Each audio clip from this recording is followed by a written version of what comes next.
TV HBR, o canal mais habilidoso do Brasil. Boa noite a todos e a todas. Mais um programa Política e Cultura. Conosco os professores Clésio e professor Dr. Rosendo. Professores, sejam bem-vindos. E aí, sem mais delongas, as últimas notícias do Brasil. Se dá anistia ou não se dá aos militares, aos professores também estavam no meio, médicos que foi para Brasília fazer atos terroristas. Professor Clésio, com o senhor. Olá, boa noite a todos que nos assistem posteriormente aí. Bom dia, boa tarde. Prazer estar aqui com o colega Rosendo. Espero em breve aqui voltar a revê-lo mais pessoalmente. E o Luizinho também, né? Gente, eu não queria entrar muito nesse calor, né, assim, dessa cobrança efusiva que parece que está tomando de conta. Eu acho que é interessante agora. É necessário que a gente atente o seguinte: o mais importante agora é refazer o funcionamento das instituições, ou seja, não reproduzir os erros cometidos com a Lava Jato, ou seja, colocar o sistema judiciário nos trilhos, em todas as suas instâncias. Então, eu tenho visto de forma muito positiva a maneira como o Flávio Dino vem agindo corretamente, dentro estritamente da lei, cumprindo os prazos, tomando as ações no tempo certo, uma atrás da outra, de acordo com a hierarquia e o rito jurídico. Quer dizer, essa questão eu acho que a gente tem que valorizar muito, né? Aí sim, né, identificado os indivíduos e as suas responsabilidades nos tumultos, na tentativa de golpe, quem foi financiador, quem foi meramente baderneiro e bucha de canhão, quem estava lá com expertise maior para, inclusive, causar mais dano. Quer dizer, todos esses indivíduos têm que ser devidamente identificados para que as penas que recaiam sobre cada um recaiam da maneira mais justa possível. Aí sim, né, quem são os articuladores? Né, não chegaremos a eles se a gente não fizer um bom inquérito, uma boa investigação, que é isso que tem que ser valorizado agora. E com provas, né, para que a gente negue tudo que a gente tem feito na justiça, cometendo erros absurdos, condenações sem provas, inquéritos atropelados. Mas a gente precisa trabalhar agora de uma forma em que a gente valorize o Estado Democrático de Direito, que a gente valorize o funcionamento das instituições, né, para que a gente possa, né, a partir de agora, criar um marco, né, um marco de funcionamento republicano nesse país, que, lamentavelmente, a gente nunca conseguiu ser, de fato, efetivamente, né? Uma república democrática, assentada no Estado social de direito, com os direitos sendo respeitados, onde os indivíduos, em primeiro lugar, tem que ser investigado, dado a possibilidade da mais ampla defesa. Ou seja, todas as questões a gente tem que falar agora. E que a gente deve avançar, sem dúvida, independente de quem seja. Agora, não vamos querer atropelar e cometer o mesmo erro que esse país comete desde sempre. Professor, vou fazer a minha pergunta já, professor Rosendo também. Boa noite a todos que estão aí pela TVT, Barão de Tararé, Democracia Participativa, Sindicato Novos e outras páginas. O Dino ouviu dizer que ele levou um cala-boca e disseram que ele não prendia ninguém lá perto do exército, não. Será que isso é verdade, senhor? Olha, eu não vou fazer especulação, né? Eu espero que as apurações sejam... uma Folha de São Paulo, se não me engano, né? Bom, aí se você está me falando de mídia comercial, eu já coloco as minhas dúvidas todas na mesa, certo? Até porque os interesses agora estão postos. Inclusive, a gente viu a mídia usar uma casca de banana e que a esquerda caiu junto. Recentemente, colocando como o Flávio Dino tendo sido alguém que não cometeu as ações como deveria ter cometido, e foi muito pelo contrário. E, lamentavelmente, a esquerda embarcou no primeiro momento e começou a fazer coro numa tentativa aí que era de fragilizar as ações que o Flávio Dino vinha tomando. A gente tem que ter um pouco mais de cuidado e a gente estar mais atento com essas colocadas aí de casca de banana que a direita é extremamente ágil para fazer, né? O senhor concorda, professor Rosendo? Ou o professor está meio assim, não querendo abrir o jogo, assim, não querendo ir para o ataque? Rapaz, eu vou logo mais direto. Você sabe que eu sou meio esquentado, né? Então, assim, primeira coisa, o programa já deu mote. Sem anistia. Sem anistia. Esse pessoal precisa realmente, vamos dizer assim, assumir responsabilidade sobre o que eles fizeram. Até porque esse ocorrido, ele não foi uma coisa, vamos dizer assim, o que eu acho que o que foi improvisado assim, ou que perderam o controle, eu sempre penso assim, se eles tivessem entrado de forma ordeira, tivessem ocupado os espaços, tivessem feito uma coisa bem democrática, talvez até eles tivessem obtido sucesso. A partir do momento que eles começaram a fazer esculhambação, quebra-quebra e tal, ali foi o ponto onde eles escorregaram totalmente a casca de banana. Né? E isso, o pessoal que planejou não esperava que o pessoal se sentindo assim, olha, estou dentro da sala dos ministros do STF. Aí vamos arrancar a porta, vamos fazer isso, vamos fazer aquilo. Então, quando a baderna se instaurou, por mais que os militares quisessem apoiar isso aí, e vai totalmente contra tudo que eles sempre pregaram, tudo que eles disseram que a esquerda é. Isso aí, vamos dizer, o que eles aprontaram ali, vamos dizer assim, o que normalmente se espera de quê? Dos baderneiros, entre aspas, da esquerda. Então, professor, só para dizer que a programação não foi para atacar deles, a programação era só para invadir. Não, era só para ocupar pacificamente e tal. Só que, meu filho, você já viu alguém com controle de manada? Você já viu alguém controlar uma manada solta, doida? Professor, se tivesse ocupado, como eles ocuparam em 2013, o senhor acha que o golpe tinha sido bem sucedido, então? Prova, olha, as chances Quer dizer, eu não estou querendo dizer aqui que teria golpe, não, sabe por quê? Porque, assim, na verdade, a conjuntura internacional, não vamos esquecer que os americanos não querem golpe. 64 aconteceu porque os Estados Unidos estavam orquestrando aquele golpe. Então, tanto é que o golpe não foi só no Brasil, foi na América Latina inteira. Praticamente quase toda a América Latina foi uma conjuntura. Hoje o mundo é outro. Os americanos não querem mais isso, não. Eles querem uma democracia liberal, onde o consumismo, as empresas americanas possam vender seus produtos. Querem isso não, viu? Então, assim, claro que, eu digo assim, se eles tivessem tido um comportamento mais civilizado, talvez eles tivessem obtido alguma coisa. Não sei se exatamente golpe. Mas o que eles fizeram desqualificou completamente porque eu quero que ver qual era o discurso que se tinha desse pessoal. Que eles eram ordeiros, que eles eram pacíficos, que destoou completamente quando eles se lambuzaram, entre aspas, com o acesso àqueles espaços. Se lambuzaram. E foi aí que, vamos dizer assim, a coisa perdeu o controle. Mas deixa eu dizer uma coisa sobre a questão dos inquéritos. Olha, o Zema deu uma declaração agora recentemente, e já uns bolsonaristas aí falaram também, não, aquilo ali foi os infiltrados, gente infiltrada da esquerda. Olha, deixa eu dizer uma coisa, esse pessoal aí, eles todos têm como ser completamente esquadrinhados, porque todos têm rede social, todos filmaram, todos fizeram questão de botar nas suas redes sociais. Então, meu filho, eles produziram prova contra si mesmos, todos produziram, quer dizer, quase todos, né? O cabo do relógio, por exemplo, tentou quebrar ali o monitor, mas praticamente todo mundo ali produziu prova contra si.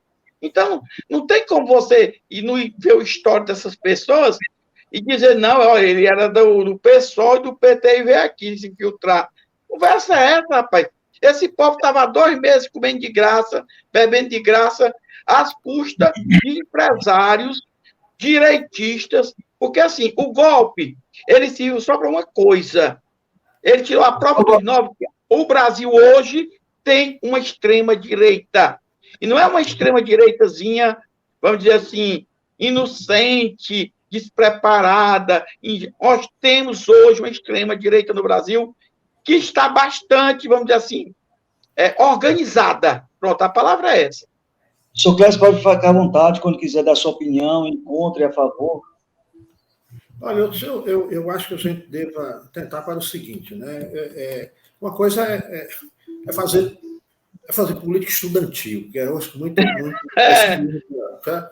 Isso é uma questão, né? Agora é o seguinte, condições objetivas de fazer um grande enfrentamento, o governo do PT, que ainda nem sentou na cadeira, ainda nem conseguiu montar o governo, os secretários de segundo escalão ainda nem assumiram as suas funções, tem condições de fazer esse enfrentamento e criar uma crise sem a gente nem ter capacidade de mensurar o tamanho dela, fazendo um enfrentamento, como alguns imaginam que se possa fazer, indo para cima do exército e cortando a cabeça do comando militar e pondo na cadeia, isso é possível. Vamos ser honestos. Não, aí é burrice, né, Clécio? Burrice. Então, quando eu estou colocando a ideia... Né, o senhor acha que... Só interrompendo, o senhor complementa depois. O senhor acha, que nem o professor Rosendo, que se tivesse dado certo, não tivesse tido quebradeiros, os militares tinham apoiado o Bolsonaro? Não teria golpe, não. Os militares... Olha, eu vou só dizer uma coisa. Nem os militares queriam esse golpe. Por quê? Os militares ainda estão... Olha, escute. Estão bem ressentidos ainda com essa classe média aí, que no golpe de 64...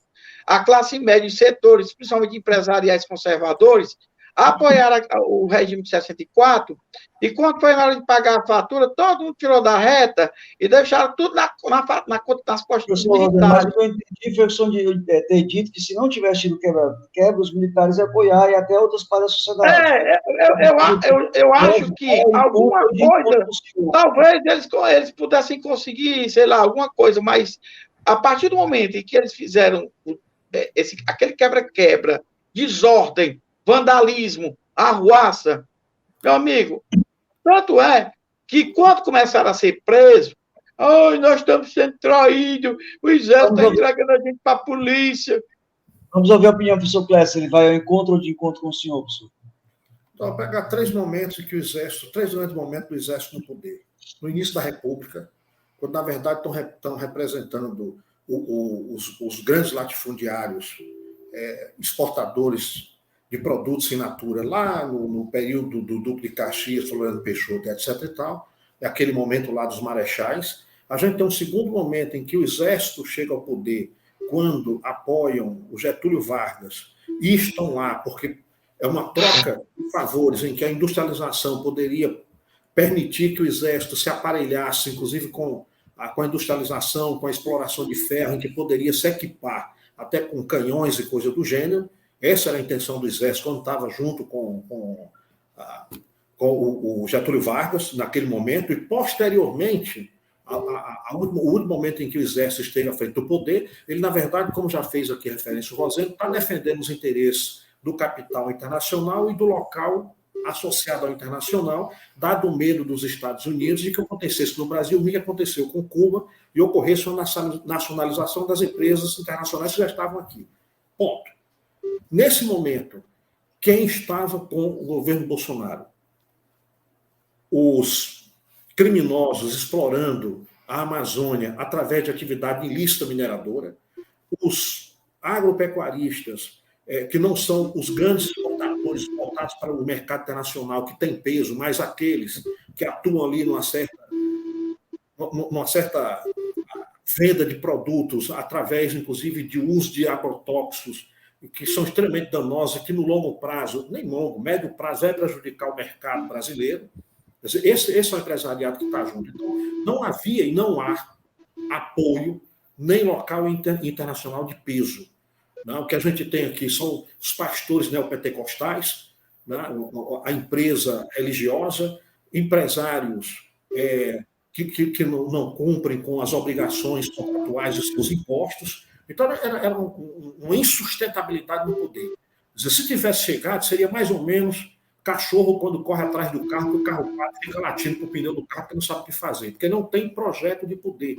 Essa geração militar que hoje se encontra no poder não tem um projeto de nação.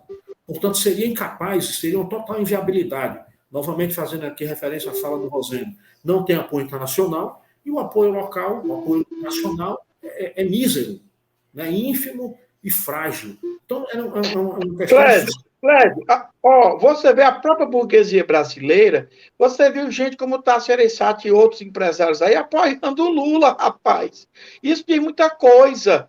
Não havia, por parte da elite, vamos dizer assim, não estava em bloco, todo mundo querendo isso. Não, isso era um sonho bolsonarista. O Bolsonaro, o que é que o Bolsonaro queria? Se perpetuar no poder. Mas, o que é que acontece? Hoje, o que é que nós vamos assistir? Quando as coisas começarem a ser, vamos dizer assim, aprofundadas, né? Vai ficar um pouco assim, cada um por si, Deus por todos. Os militares têm um espírito de corpo, né? São corporativistas, têm uma coisa de que eles agem em bloco, né? Eu acho que é por isso que o Lula, quando tomou essa atitude de assim, sai logo todo mundo. Por quê? Porque você não vai dizer, foi fulano, foi ciclano, foi... Não, é o bloco. Vai todo mundo, os militares. Né? Por quê? Porque o Lula, rapaz, ele tem uma experiência política muito grande. E ele já sabe como é que pensam os militares, como é que agem os militares. Tá entendendo? Então, assim, enquanto nesse campo civil vai se poder pegar, assim, caso a caso, quem foi que fez o quê? Está entendendo? Desse pessoal que invadiu. O que é que vai acontecer com relação ao Exército, né? A medida mais importante está sendo tomada, que é desmilitarizar as instituições civis, o Estado, o aparelhamento do Estado. Desaparelhando o Estado, primeiro, o pessoal de alta patente, principalmente os generais, estão com gordos salários. Ninguém quer instabilidade econômica. Está todo mundo muito bem. Talvez não o pessoal de baixo. Mas o alto oficialato, o Bolsonaro deixou todo mundo na boa. Eu acho que nem na época da ditadura, quando o Figueiredo saiu, o pessoal ganhava tão bem. Tá? Agora, como diz o nosso amigo Clécio, né? Não adianta mexer nesse vespeiro, não. Deixa esse pessoal no seu devido lugar. O que é que o Lula está fazendo? Dizendo, o lugar de vocês é ali. Aqui, esse governo é um governo civil, ele foi eleito pelo povo brasileiro, ele representa o povo brasileiro, e mais. O Lula, ele foi eleito por uma frente ampla. E, ao compor o seu governo, ele está pagando um preço alto. Por quê? Porque ele botou a gente do União Brasil, do Partido Bolsonaro, do Liberal, está aí a ministra do Turismo, a Caatinga aí. Por quê? Porque vem lá do Rio de Janeiro, pouca gente lá no Rio de Janeiro não está ligado direta ou indiretamente às milícias. Está entendendo? A primeira, entre aspas, crise do governo Lula está sendo com gente de que partido? Da União Brasil, do turismo. Entendeu? Ô, professor Clécio, sobre o tema anistia, né, que eu tenho no programa de hoje, como é que está as apurações? Algum indiciado? Ainda continuam presos? Como é que anda? Estão anistiando mesmo? O Aras parece que está até fazendo um processo agora, querendo trabalhar, que eles não trabalhavam, né? O procurador. Nós temos que acompanhar, né, as apurações que estão sendo feitas. O Anderson chegou no Brasil agora. Isso vai passar por uma apuração, vai passar por um inquérito, né? E direto para a cadeia, né? A estimativa é que a soma de pena alcança até 90 anos. Então, vamos ver como é que ele se comporta. Vai deletar? Nessa delação, quais são os nomes que aparecerão? Aí sim, comprova, justificar, provas, inclusive documentais, que é necessário agora avançar por esse caminho, e aí chegar aos responsáveis, de fato, por aqueles que tramavam contra o Estado Democrático de Direito. Se chegar aos militares, tem que ser denunciado.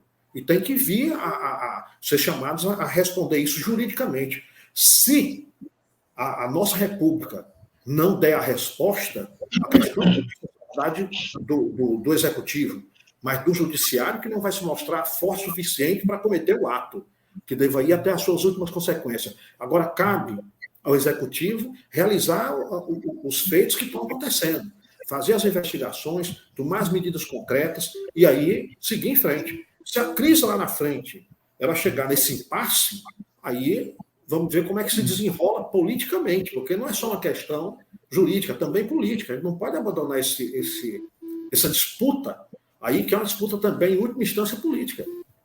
E o documento Eu diria, viu, Clésio, que é principalmente política. Você vê, o Haddad e a Marina estão, nesse exato momento, em Davos. Qual é o desafio dos dois ao, entre aspas, estabelecer a proposta de compromissos do Brasil com o desenvolvimento sustentável, com a defesa do meio ambiente, etc., etc., uma economia verde, por aí vai? Mas qual é, vamos dizer assim, hoje o receio dos países lá fora, principalmente aqueles que não têm conhecimento profundo da realidade brasileira? O receio do que aconteceu. O que aconteceu foi muito grave. As cenas que foram rodar aí mundo, tá entendendo? Dá a ideia de quê? De que aqui é uma república das bananas.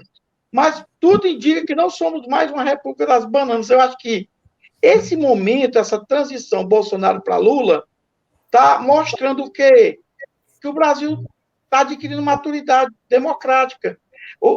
Esse acontecimento do dia 8 está sendo o quê? Um divisor de águas, uma prova de fogo. Vamos ver se Brasil é um país democrático ou se é uma republiqueta de bananas. Bem, eu ouso apostar que nós não somos uma Bolívia. Porque o que fizeram com o Evo Morales, da Bolívia, né? Aí pensa que dá para trazer aqui para o Brasil. Vamos fazer no Brasil a mesma coisa. Meu filho. E vocês acham que esse que foi encontrado na casa dele é uma prova concreta ou é uma prova que se pode e deve buscar mais a fundo que ele estava tramando um golpe? Na minha opinião, são tudo indícios ainda, certo? Agora, o que eu acho que é mais importante é a gente atentar para o seguinte: há uma necessidade de uma construção de uma narrativa apoiada em todos os fatos e evidências que estão sendo levantados, inclusive para se questionar o seguinte: qual a função do Exército Brasileiro? Para que serve o Exército Brasileiro? É diferente do americano que vai para as guerras, né, Clésio? O nosso não vai para a guerra, não.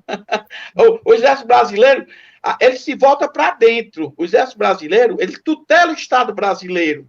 Ele age sobre o Estado brasileiro desde, pelo menos, a Guerra do Paraguai.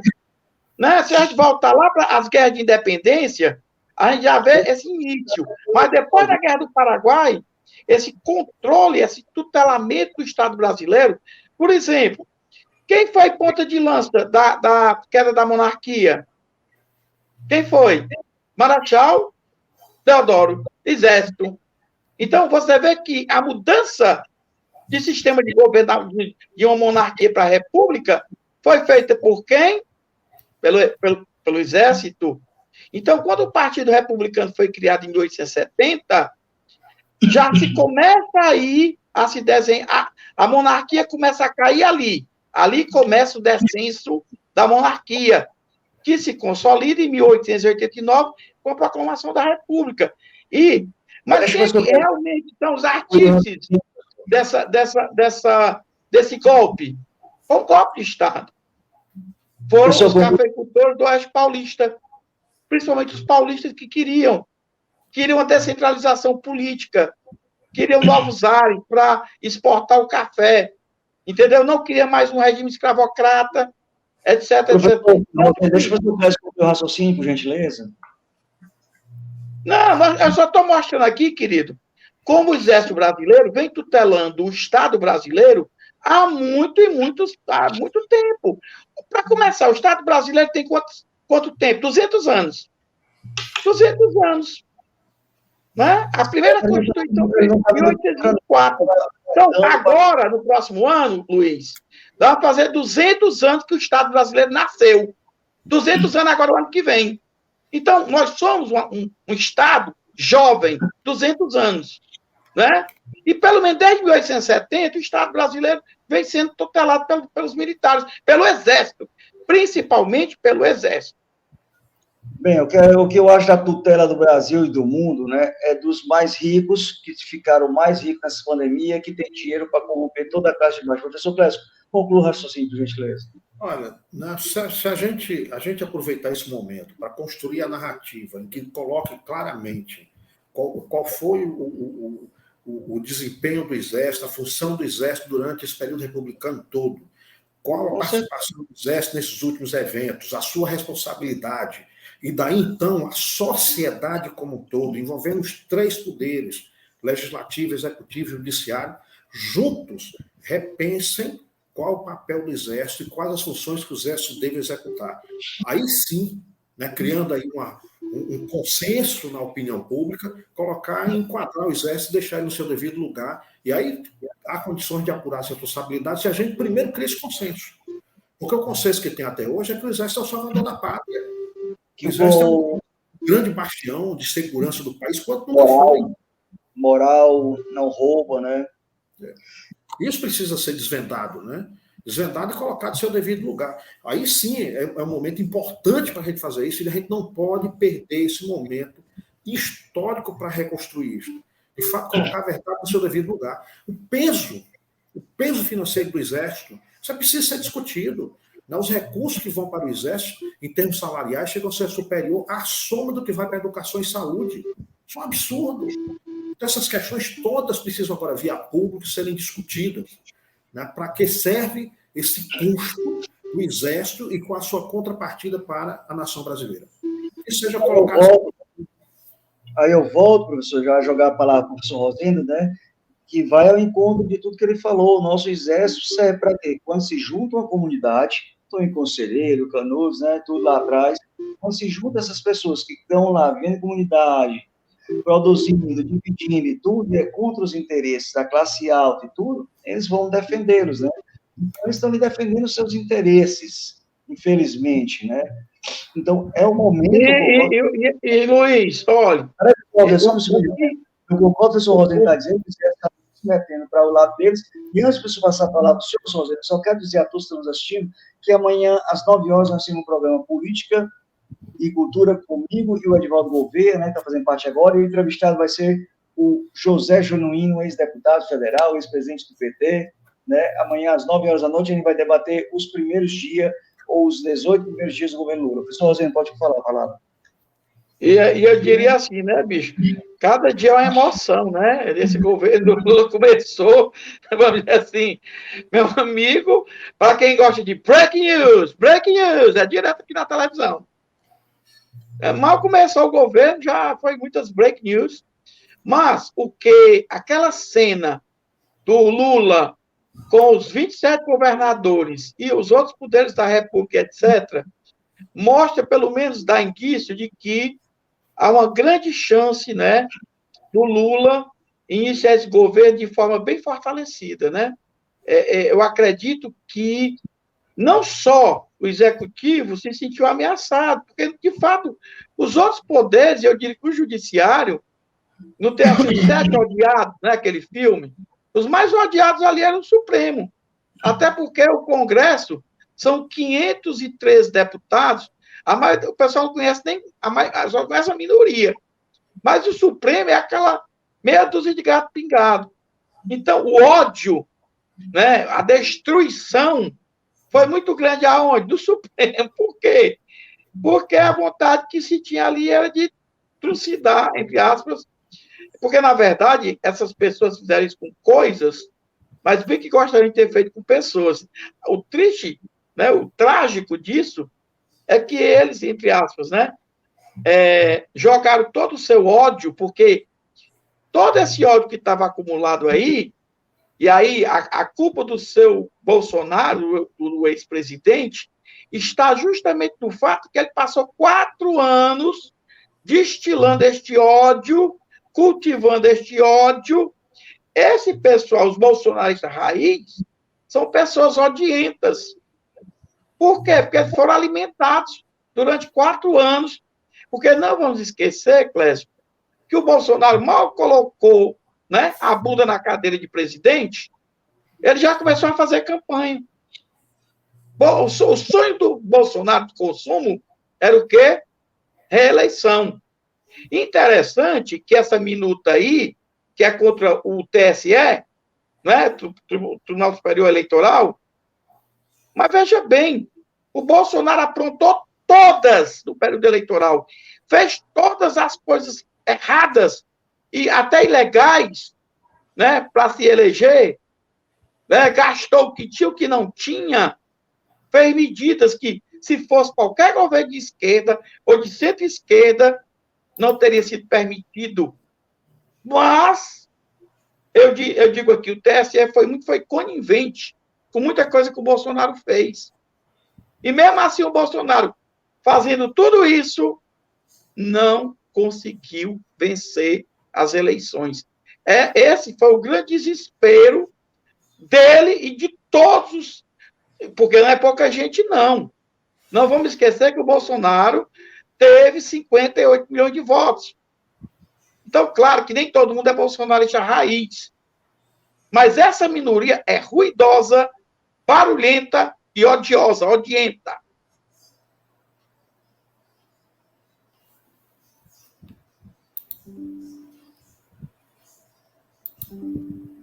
Bem, já que vocês fizeram silêncio, eu vou só completar. Esse pessoalzinho aí também, que for lá fazer o quebra-quebra, as polenteiras, as velhinhas de mexer polenta, como a dona Fátima, né? Traficante, e tem um bocado de histórico de coisa errada, eles também, cada um deve pegar o seu na medida do que ele deve ao Estado. Não acho que deve passar a mão na cabecinha de ninguém, porque a lei da anistia foi que possibilitou gente como o general Ustra ficar por aí com os dentinhos na fresca, tendo feito o que fez. Professor Clécio, vamos agora para os 10 minutos finais do programa. Esse é o tema, se deve voltar mais à frente a lei da anistia, voltar a descobrir os mortos aparecidos. Outro tema, está aqui o professor Leumann Gomes, obrigado pela presença, professor Leumann, dando boa noite, será um dos nossos próximos entrevistados em fevereiro, vamos combinar, tratar dos livros dele. E ele foi um dos presidentes da Comissão da Verdade, se não me engano, no Ceará. Peço desculpa, estou meio gripado. Então, como o senhor acha que a gente deve evitar realmente novamente, né, para que isso aconteça em 64, os rumos que o governo tem que seguir daqui para frente para não cair nenhuma armadilha e nem a gente mesmo da esquerda, né, que a gente tem mania de assistir somente programas da grande mídia e não vem assistir um programa bom como esse. Olha, eu tenho uma expectativa muito boa, né, com o que a gente está assistindo, né, porque de fato, né, a gente está num momento em que há um ambiente externo extremamente favorável, né? As grandes nações olham para o Brasil hoje com uma expectativa muito positiva. Isso, com certeza, né, o Lula vai saber aproveitar muito bem, como já está aproveitando. Mesmo antes de assumir, conseguiu já costurar uma série de acordos e renovou aí as relações internacionais brasileiras que estavam extremamente queimadas. Então, há aí uma perspectiva boa no plano internacional, e aí são questões que devam ser aproveitadas para isso. As questões internas são históricas de longuíssimo prazo. A gente está falando aqui de um período que cobre toda a nossa república, e nós não vamos querer que isso seja tudo resolvido em 4 anos. Quer dizer, dar um marco, um pontapé inicial é possível, mas imaginar que nós vamos consertar isso... Clésio, só uma parte, Clésio. Ei, Clésio, o Lula disse que vai fazer em 4 anos, que era para fazer em 8, viu? Mas não dá para refazer os 150 anos aí que a gente tem para trás. Isso aí é impraticável. Tem questões aí que são estruturais, que levam um certo tempo, que vai ter resistência. Esse país é preconceituoso, né? Esse país é escravocrata, esse país é autoritário. A cultura escravocrata não vai ser superada assim fácil, não, viu? Ela é entranhada na sociedade brasileira. O racismo estrutural e essa percepção escravista.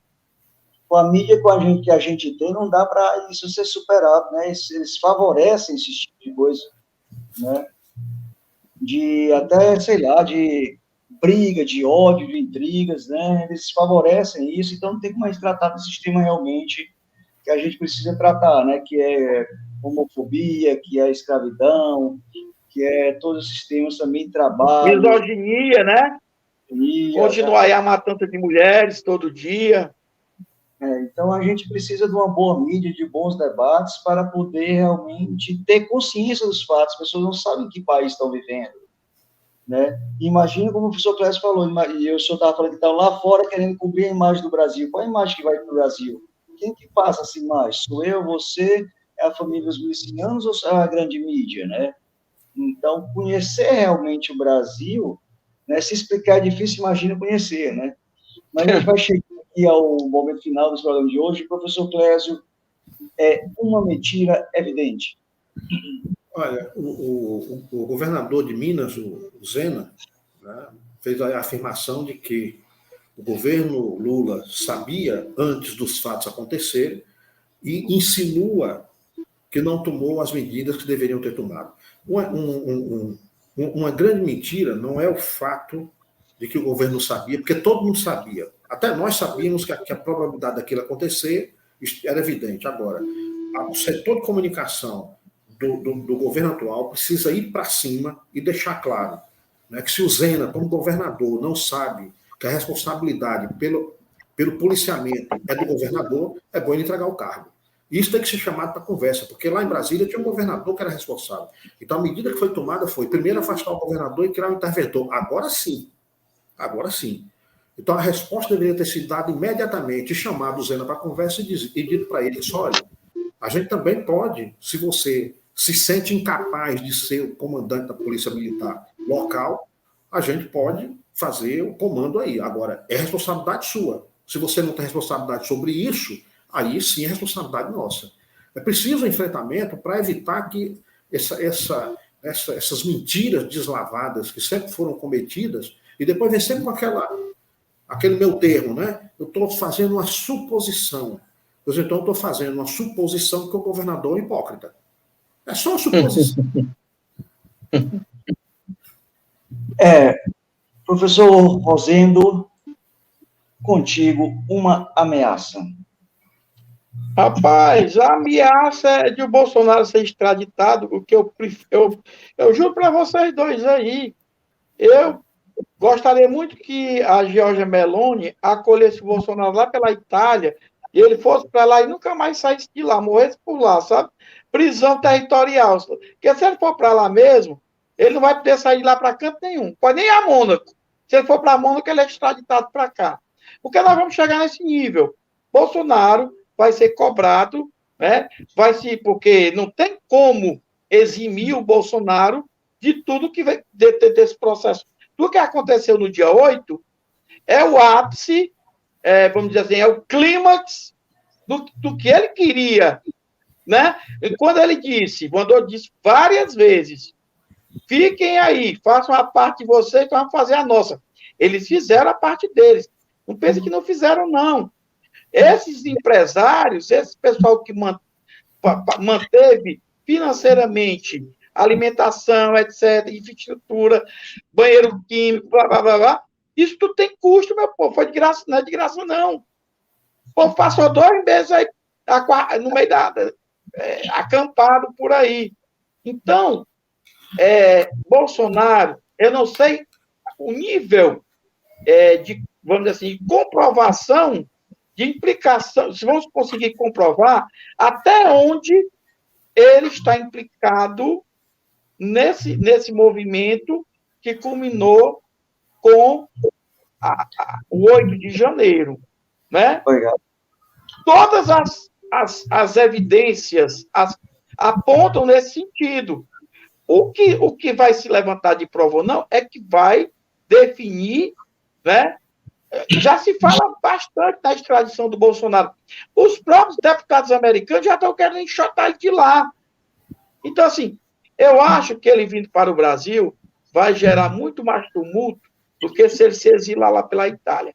Que vá para a Itália, fique por lá, morra por lá.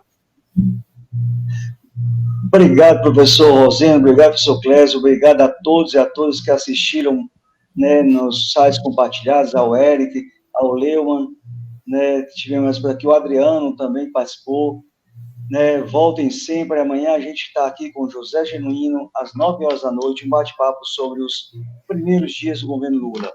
O canal TV Habilidoso deu uma repaginada no seu nome, colocou o H de habilidoso, BR de Brasil, com as cores da nossa brasilidade aí no símbolo do Novo Play, se moderno. Então, se liga no canal, mais novidades virão. Em breve, lives presenciais aqui no nosso estúdio, quando for inaugurado. Até amanhã. Inscreva-se e compartilhe essa live. Valeu, obrigado. TV HBR, o canal mais habilidoso